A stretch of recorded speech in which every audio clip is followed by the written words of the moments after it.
नमस्कार। दूरदर्शन उत्तराखंड में आप सभी का स्वागत है। आपके साथ मैं हूं मुग्धा जोशी। आज का हमारा ये कार्यक्रम मुद्दा, इसका विषय है निजी स्कूलों की मनमानी, शिक्षा व्यापार नहीं अधिकार है।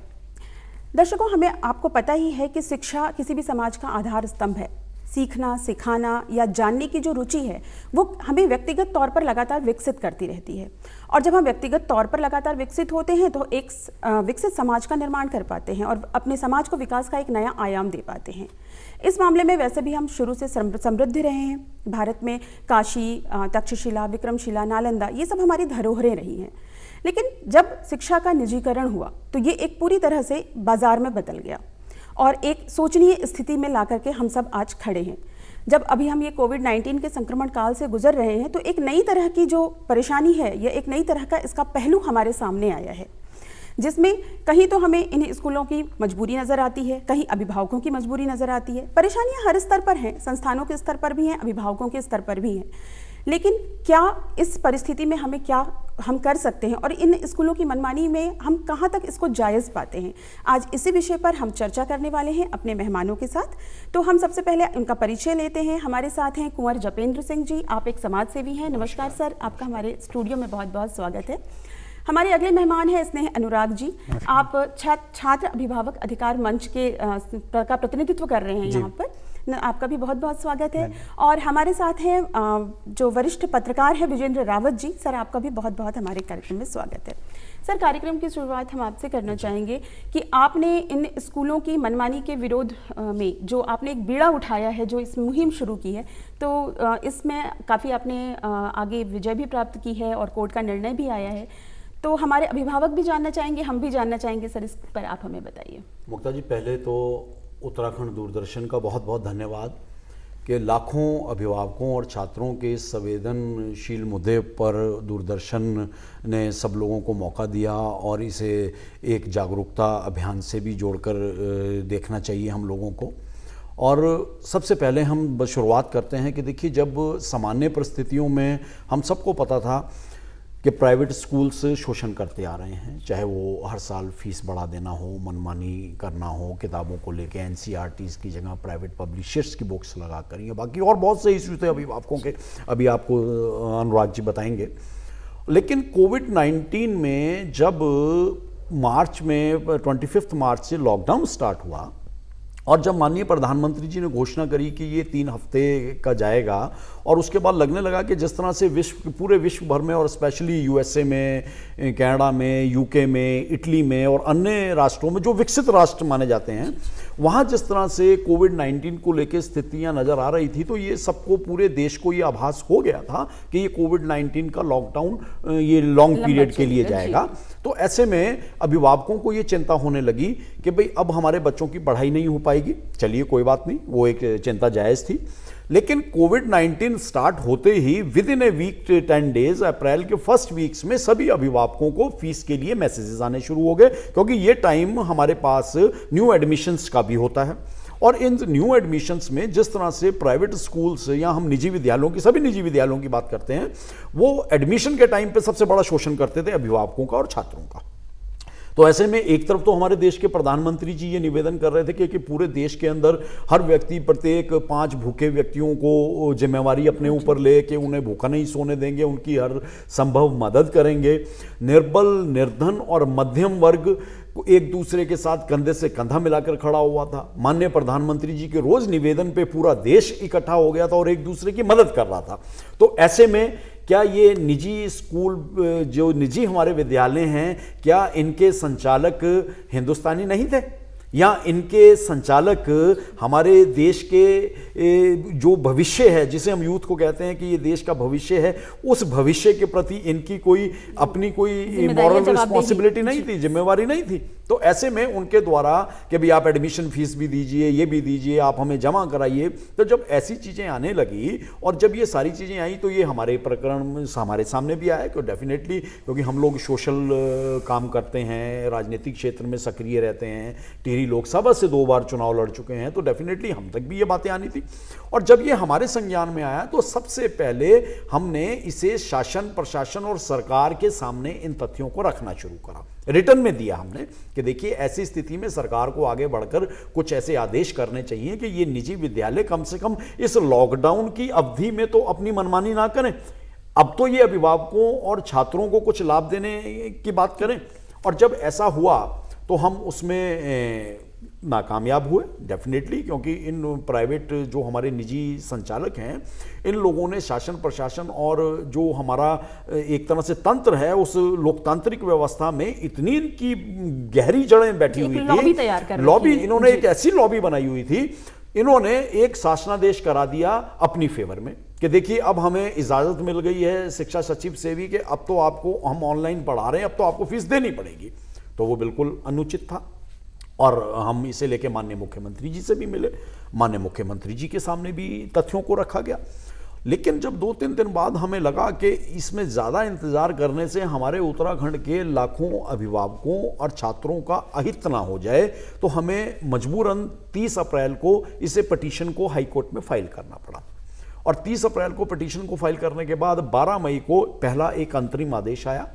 उस अंतरिम आदेश में जो माननीय चीफ जस्टिस जी की बेंच में सुना गया, तो उसमें उन्होंने क्लियर करा कि उत्तराखंड एक पर्वतीय और एक गरीब राज्य है, यहाँ कनेक्टिविटी की प्रॉब्लम्स हैं, तो ये इसे हम दिल्ली, बॉम्बे, बेंगलोर जैसे विकसित शहरों से नहीं जोड़ के देख सकते, क्योंकि ये पर्वतीय राज्य है। 3 हमारे जिले देहरादून, हरिद्वार, उधम सिंह नगर हैं, बाकी हमारे 10 जिले जो हैं पर्वतीय हैं, तो वहाँ तो हम मान ही नहीं सकते कि प्रॉपर कनेक्टिविटी है।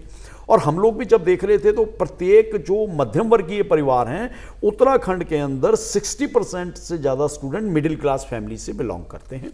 उनकी परिवारों की मजबूरी है अपने बच्चों के अच्छे फ्यूचर को लेके प्राइवेट स्कूलों में पढ़ाना, और वो अपना पेट काट के उन्हें वहाँ पढ़ाते हैं। तो ऐसे में जब हाईकोर्ट का निर्णय आया तो सबने उसका स्वागत करा। स्वागत करना ही था कि हाईकोर्ट ने बिल्कुल संजीदगी के साथ तथ्यों को ध्यान में देखते हुए पूरी तरह से निर्णय दिया, और निर्णय ये दिया कि प्राइवेट स्कूल्स इस फीस के लिए किसी को भी ना तो मैसेज करेंगे, ना ईमेल करेंगे, ना तंग करेंगे।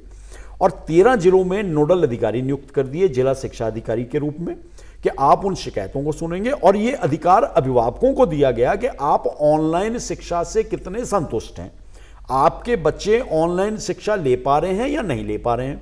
स्कूलों का सोचना क्या था कि ऑनलाइन के नाम से हम पूरे बच्चों से फीस वसूल कर लें।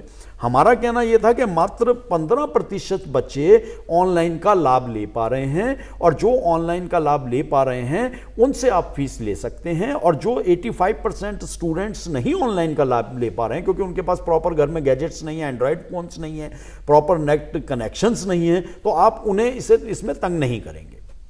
तो जब ये आदेश आया, उस आदेश के बाद आनन फानन में हमें उम्मीद थी कि स्कूल अब भी ये निजी संचालक जो हैं कम से कम ये 3 महीने की ना सही 2 महीने की फीस की घोषणा करेंगे, माफ़ी की, और जनता की नज़रों में एक अपनी अच्छी छवि लेके आएंगे। क्योंकि आप शिक्षा हमने जो एक स्लोगन है उत्तराखंड का कि शिक्षा व्यापार नहीं है, शिक्षा अधिकार है, तो उस जो और हमारे संविधान ने, कॉन्स्टिट्यूशन ने भी क्लियर दिया हुआ है कि शिक्षा आपका एक फंडामेंटल राइट है। तो ये आनन फानन में सभी लोग उस ऑर्डर को क्वैश कराने के लिए सुप्रीम कोर्ट चले गए। हम लोगों की भी वहां केविट फाइल था। तो जब ये सुप्रीम कोर्ट गए और सुप्रीम कोर्ट में जब इसे सुना गया तो सुप्रीम कोर्ट ने इन्हें किसी भी तरह का स्टे देने से इनकार कर दिया। तो वहां उत्तराखंड के लाखों अभिभावकों और छात्रों को एक ताकत मिली, और उसके बाद जब इन्हें इनकार कर दिया गया तो इनकार करने के बाद हम लोगों को लगा कि अब ये कुछ सुधरेंगे। लेकिन अब जब हाईकोर्ट ने 10 जून को उस अपने अंतरिम ऑर्डर को फाइनल ऑर्डर दिया, और उस ऑर्डर के आधार पर देश के अन्य राज्यों के हाईकोर्ट्स में भी अभिभावकों और छात्रों के हित में निर्णय आए, तो वो एक नज़ीर बन गया। अब हमारे उत्तराखंड हाईकोर्ट ने शिक्षा विभाग को, सरकार को ये अधिकार दिया कि आप देखिए, हाईकोर्ट का काम है न्याय देना। हमारे लोकतंत्र के 4 स्तंभ हैं, पहला मीडिया, कार्यपालिका, विधायिका, उसके बाद न्यायपालिका। तो जब हम विधायिका और कार्यपालिका से जनता के हित में कोई काम नहीं होता तो हम न्यायपालिका का दरवाजा खटखटाते हैं, और मीडिया से ये उम्मीद करते हैं कि मीडिया जनहित के मुद्दों पर काम करे। तो उत्तराखंड के अंदर मतलब एक बहुत बड़ा बीड़ा सर आपने उठाया, और इसमें ये सही दिशा में भी गया।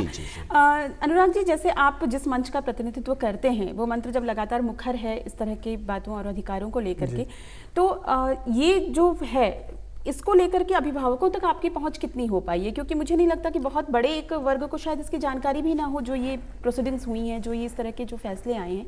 तो इसके लिए आपके मंच की तरफ से मुक्ता जी, एक तो आपका बहुत बहुत धन्यवाद कि आपके द्वारा अभिभावकों की बात भी सुनने का मौका हमें दिया, अपनी बात रखने का मौका दिया गया। देखिए, है क्या कि हमारा उत्तराखंड जो है वो कहीं ना कहीं और राज्यों में एक पहले से अपनी एक छाप था कि यहाँ पे एजुकेशन बहुत अच्छी है, और इस वजह से यहाँ के जो स्कूल्स हैं उनका स्टैंडर्ड काफ़ी अच्छा था। लेकिन जब से ये राज्य बना, देखा गया कि उसके बाद धीरे धीरे वो शिक्षा की जगह व्यापार में बदल गया। ठीक है, आज की डेट में अभिभावकों के साथ क्या हो रहा है, एक खेल हो रहा है कि अभिभावक ये सोचता है कि मैं एक अच्छे स्कूल में अपने बच्चे को पढ़ाऊंगा, ज़्यादा फीस दूंगा तो मेरा बच्चा अच्छी एजुकेशन प्राप्त करेगा।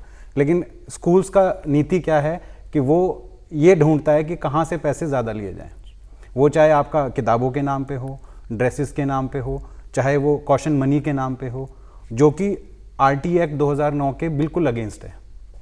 बहुत सारे स्कूल्स ऐसे हैं जिनके पास सरकार की NOC भी नहीं है और स्कूल चले जा रहे हैं। तो ये सारी चीज़ें, अभिभावक जागरूक हैं यहाँ पे।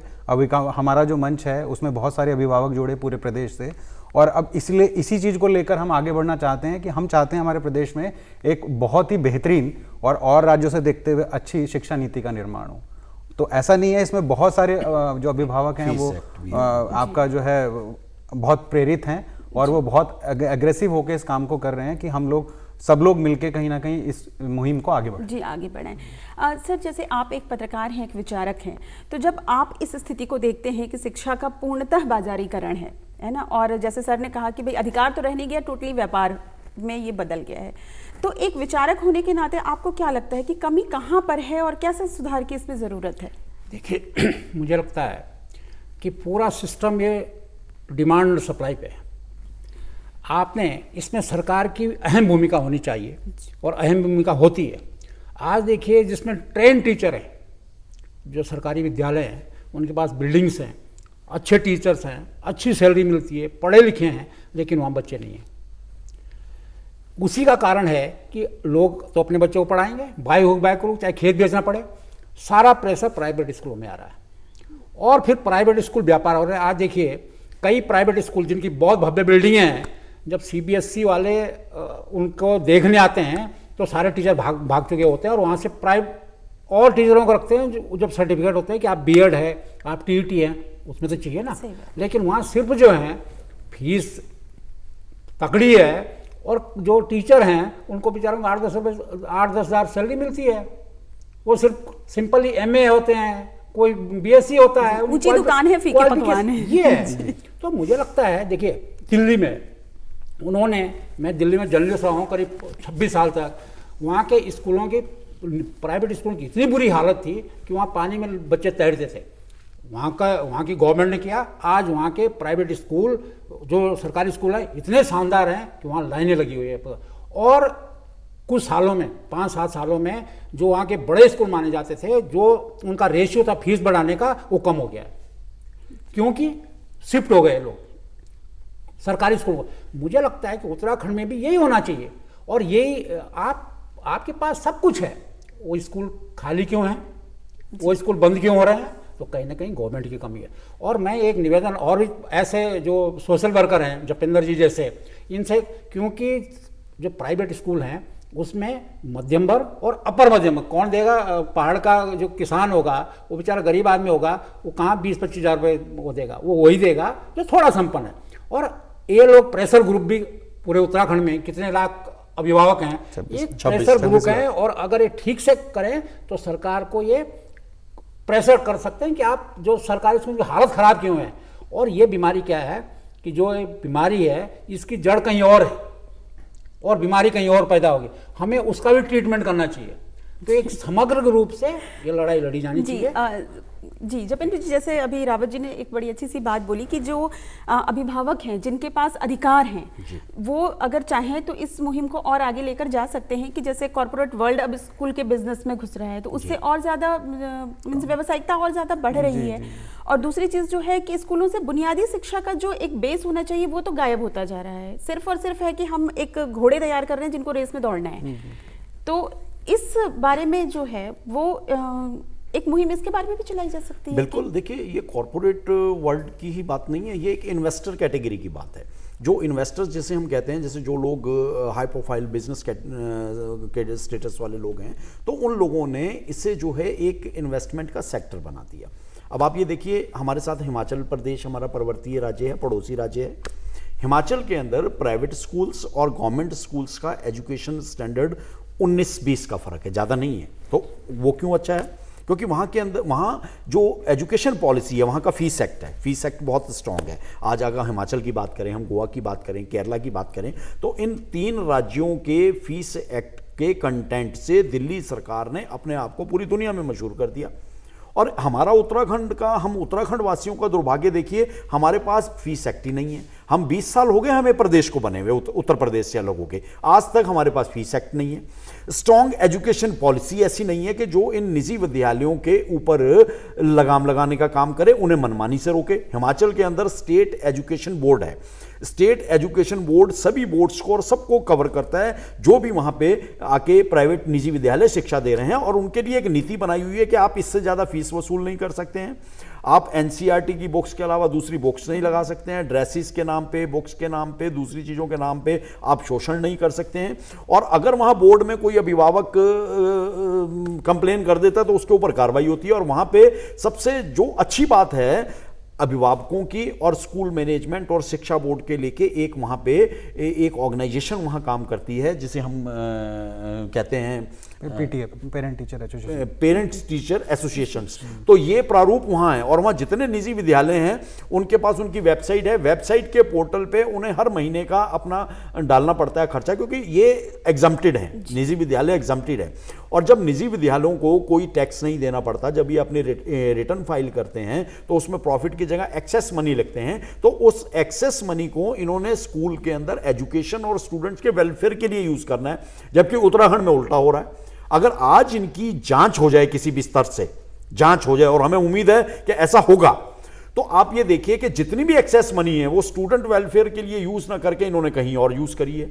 जो आप खर्चे दिखाते हैं वहां बहुत बड़ा एक money, in house money laundering का बहुत बड़ा इसमें इशू निकल के सामने आने वाले हैं।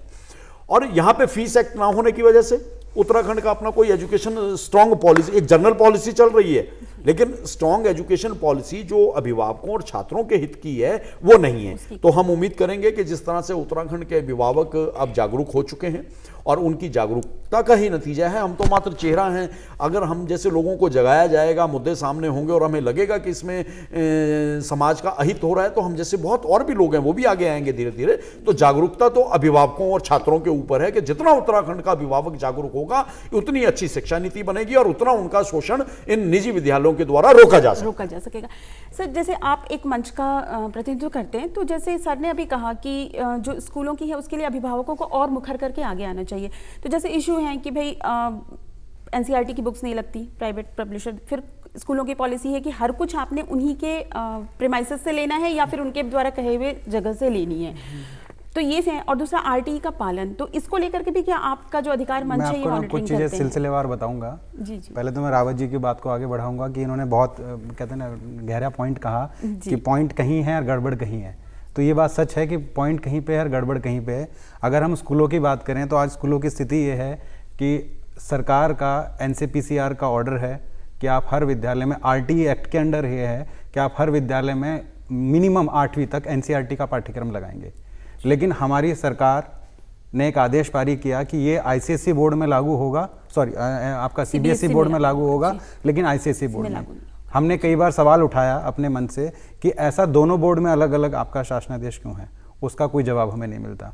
दूसरी चीज़ क्या आती है, ये आईसीएसई बोर्ड या सीबीएसई बोर्ड ये लोग फॉलो तो करते हैं लेकिन इसमें अपनी मनमानी के लिए इन्हें छूट मिली हुई है। आप एनसीईआरटी बुक्स लगा रहे हैं, साथ में आप एक अलग से करिकुलम चला रहे हैं, अलग से प्राइवेट बुक्स अपने पब्लिशर्स, और ख़ास बात ये पब्लिशर भी वो अपने खुद के हैं। जो सरकार के मानक हैं कि आपका 120 पन्ने की किताब है तो ₹1 उसका 1 पन्ने की कॉस्ट होती है, ये 120 पन्ने की किताब की कॉस्ट ₹500 लेते हैं। तो सरकार के मानकों से भी आगे चल रहे हैं। अगर मैं आज बात करूं, शिक्षा नीति नहीं है, लेकिन हम लोग जो फॉलो कर रहे हैं यहाँ पे 1995 का एक जियो है यूपी गवर्नमेंट का, वो फॉलो कर रहे हैं। उस जियो के अंडर में ये आता है कि आप हर 3 साल में मैक्सिमम 10% आप फीस बढ़ा सकते हैं। लेकिन अगर हम स्कूलों की बात करें, आप देखिए स्कूल फ़ायदा कैसे उठा रहे हैं सरकार से। पहली बात तो ज़मीन लीज पे लेते हैं क्योंकि ये एक चैरिटी का काम है। उसके बाद क्या करते हैं, बिजली का बिल चैरिटी में, पानी का बिल आपका चैरिटी में, आपको सब्सिडी मिलती है उस पर। ये सब सब्सिडी लेने के बाद जो वो फीस ले रहे हैं हमसे, वो अपने मन मुताबिक वसूल कर रहे हैं। और उसमें भी शिक्षा विभाग के अंडर में वही विभाग आता है जहाँ पे आपके स्कूल पढ़ते हैं। अगर उन्होंने कॉन्वेंट चला रहे हैं तो वो शिक्षा विभाग के अंडर में नहीं आता है। अच्छा, टीचर्स वही पढ़ा रहे हैं कॉन्वेंट के बच्चे को भी और हमारे जनरल बच्चे को भी, लेकिन जो उससे कमाई हो रही है वो शिक्षा विभाग के मॉनिटरिंग में नहीं आता है। तो आप सोच के देखिए कितना बड़ा धांधला अभिभावकों के साथ हो रहा है जी। और इसको कहने वाला कोई नहीं है। हर जगह आप छूट ले रहे हो। आप इनकम अंडर सेक्शन 12A के अंदर आप अपनी संस्था का रजिस्ट्रेशन कराते हैं, इनकम टैक्स में 100% एग्जम्पशन मिलता है। तो जब आपको एग्जम्पशन मिल रहा है, आपको कई गुना ज़्यादा पैसे मिल रहे हैं, उसी खर्चे पे तो बच्चा, अगर आप देखें सरकारी विभाग में पढ़ता है जहाँ पे 80,000 सैलरी है, 70,000 सैलरी है और उसका खर्चा बहुत कम है। लेकिन यहाँ पे बच्चा पढ़ता है 20,000 रुपये, 15,000 रुपये सैलरी के आपका टीचर से, लेकिन खर्चा कितना आता है, 4,000 रुपये महीना। तो कितना डिफरेंस है, उसको अगर हम कवर अप करें तो ये एक बहुत बड़ा गड़बड़ झाला है जो अभिभावकों के साथ और बच्चों के साथ हो रहा है। जी रावत जी, जैसे अभी इन्होंने कहा, तो अभिभावकों को इसमें बहुत आगे आने की ज़रूरत है। अपने मतलब जैसे है कि भाई अधिकार जो हैं उनके बारे में भी पता होना चाहिए, कर्तव्यों के बारे में भी पता होना चाहिए। कर्तव्य तो वो पूर्ति कर रहे हैं कि भाई फीस भरनी है, स्कूल जो कह रहे हैं वो मान रहे हैं बच्चों के भविष्य को देखते हुए। तो इसमें आप कहाँ पर ये पाते हैं कि एक अब ये बिल्कुल समय है कि जिसमें हम गांधी जी की जो बुनियादी शिक्षा का प्रारूप था उसको हमें लागू होना चाहिए। तो इसको लागू करने के लिए सरकार के स्तर पर आपको क्या लगता है कि कहाँ पे कैसे? बिल्कुल, आपने बहुत सही सवाल पूछा। हमें समग्र रूप से देखना पड़ेगा। अगर हम सिर्फ प्राइवेट पर जब इंजन लड़ा तो डिमांड उनके पास और आ रही है। कई जब वहाँ कहेंगे हमारे पास सीटें नहीं है तो कई कहेंगे जी आप रिश्वत ले लो, आप 1 लाख रुपये और ले लो, एडमिशन करवा दो। जब आप डिमांड क्रिएट करेंगे, ये गवर्नमेंट की ड्यूटी है और ये गवर्नमेंट को करना चाहिए। मैं आपको बता दूं, जब पहले राज्य बना तो मुख्यमंत्री थे नित्यानंद स्वामी जी, मैं उसका प्रेस एडवाइजर था और मैं हिंदुस्तान टाइम्स में भी काम करता था। तो मैंने उनको कहा, हमने मीटिंग कई लोगों की, मैंने कहा जी ऐसा है, अभी राज्य बन रहा है, क्योंकि मैं हिमाचल में भी रहा, मैंने डॉक्टर परमार के ऊपर एक किताब भी लिखी थी। और मैंने कहा कि देखिए, आप पहाड़ के स्कूलों में 2 काम कर दीजिए। एक कंपलसरी मिलिट्री एजुकेशन, अनुशासित बच्चा रहेगा, और अनुशासन सबसे पहली बात है। और हमारे पास मानव संसाधन है, हमारे पास सारे रिटायर्ड लोग भरे पड़े हैं, एक से कोई प्लेयर हैं, कोई वो है। और हमने उनकी मीटिंग बुलाई थी, उन्होंने कहा साहब ऐसा है, हम तो दारू पी के मर गए, कम से कम हम 4 घंटे वर्दी में पहनेंगे, हम तैयार हैं। मतलब आपको इतना स्किल्ड आपको मिल रहा था उसके लिए। और हमने कहा कि आप प्राइमरी से आप हॉर्टिकल्चर, हर्बिकल्चर एक सब्जेक्ट रखिए। दर्जा 1 का बच्चा, हम भी करते थे बचपन में, दर्जा 1 का बच्चा कैसे हॉर्टिकल्चर क्या होता है, पेड़ कैसे लगते हैं, ये शुरू कर देगा। और जब तक व्यवहारिक ज्ञान होना चाहिए, जब तक वो इंटरमीडिएट करेगा, ग्रेजुएशन करेगा, नौकरी नहीं मिलेगी, तब तक वो इतना ट्रेंड हो चुका होगा कि वो 10-20 हज़ार रुपये अपने गांव में कमा लेगा।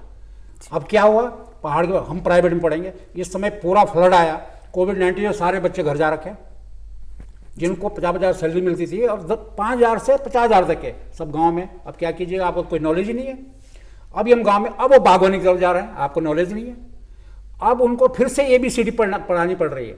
आपने सिस्टम को, अभी एक कंपटीशन हुआ, 1000 फॉरेस्ट गार्ड की सीट निकली।